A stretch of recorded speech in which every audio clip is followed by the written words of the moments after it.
தென் இந்திய forward black கட்சி கொங்கு மண்டல தலைவர் காசிராஜன் தலைமையில் 50க்கும் மேற்பட்ட புதிய நிர்வாகிகள் கட்சியில் இணைந்தனர்.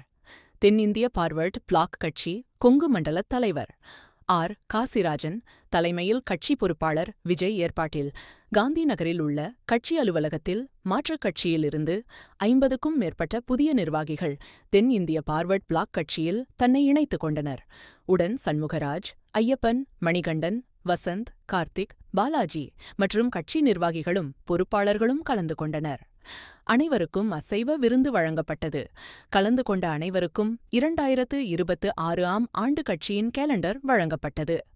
தென் இந்திய பார்வர்ட் பிளாக் கட்சி நிறுவனத் தலைவர் சி. திருமாறன் ஆலோசனைப்படி புதிய நிர்வாகிகளுக்கு பொறுப்புகள் வழங்கப்பட்டு பல்வேறு பொது நிகழ்ச்சிகளை நடத்தப்போவதாக கொங்கு மண்டல தலைவர் காசிராஜன் கூறினார். கட்சி பொறுப்பாளர்கள் விஜய் மற்றும் நிர்வாகிகள் உடன் இருந்தனர்.